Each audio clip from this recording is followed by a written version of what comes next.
আইপ্যাকের নাম জড়িয়ে গেছে হচ্ছে মানি লন্ডারিং এ, অর্থাৎ কয়লা পাচারের টাকা আইপ্যাকের মাধ্যমে সেটাকে চ্যানেলাইজড করা হয়েছে অন্য জায়গায়।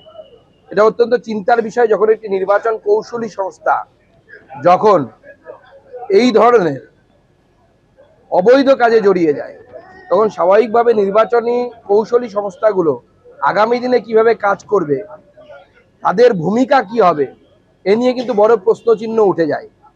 তৃণমূল কংগ্রেস এবং আইপ্যাক সমার্থক হয়ে গেছে, যেখানে নির্বাচনী কৌশলী সংস্থা সমস্ত রাজনৈতিক দলই আজকালকার দিনে ব্যবহার করে, এতে অসুবিধার কিছু নেই, কিন্তু সেটা পার্টির অংশ হতে পারে না। কারণ একই কোম্পানি পরস্পর বিরোধী রাজনৈতিক দলকে সাহায্য করে ভিন্ন ভিন্ন রাজ্যে। স্বাভাবিকভাবে আইপ্যাক যখন এবং তৃণমূল এক হয়ে যাচ্ছে, সমার্থক হয়ে যাচ্ছে, তখন এই ধরনের সমস্যা হচ্ছে। পশ্চিমবঙ্গ জয়ের ব্যাপারে নিজেকে আত্মবিশ্বাসী বলছেন অমিত শাহ, অথচ তার আচরণ হতাশাগ্রস্তের মতো। ভোটের মুখে ৩ জন আইপ্যাকের ডিরেক্টরকে তলব করা হয়েছে। প্রতিদিন রাজ্যে তৃণমূলের নেতাকর্মীদের বাড়িতে এনফোর্সমেন্ট ডিরেক্টরেট এবং আইটি তল্লাশি চালাচ্ছে। নরেন্দ্র মোদী এবং অমিত শাহ শীঘ্রই ক্ষমতাচ্যুত হবেন, তারাই আমাদের দেখিয়ে দিচ্ছেন ক্ষমতা না থাকলে তাদের সঙ্গে কি আচরণ করা উচিত। আইপ্যাকের ডিরেক্টর ঋষিরাজকে ইডির তলব প্রসঙ্গে এক্স হ্যান্ডেলে পোস্ট প্রাক্তন তৃণমূল সাংসদ সাকেত গোখলে।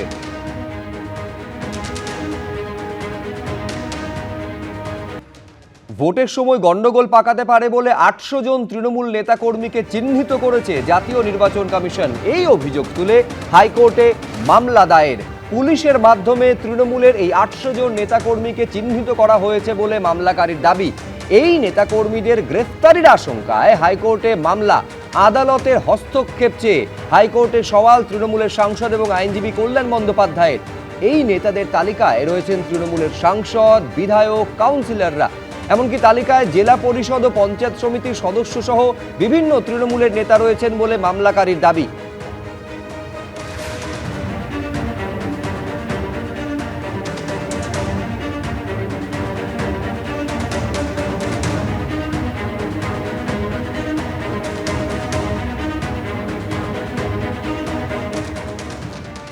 প্রথম দফা নির্বাচনের আগে এক রাতেই ১৩৫ জন দাগি অপরাধী এবার পুলিশের জালে।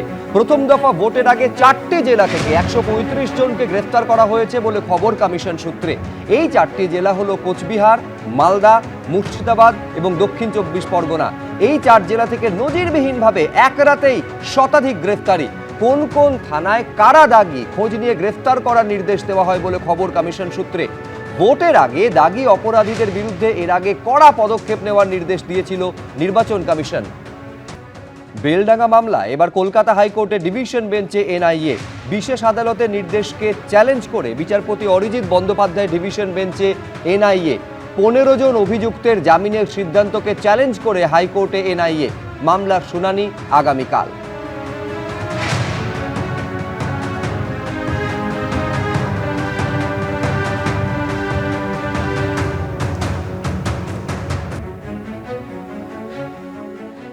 এবিপি আনন্দ, এগিয়ে থাকে, এগিয়ে রাখে।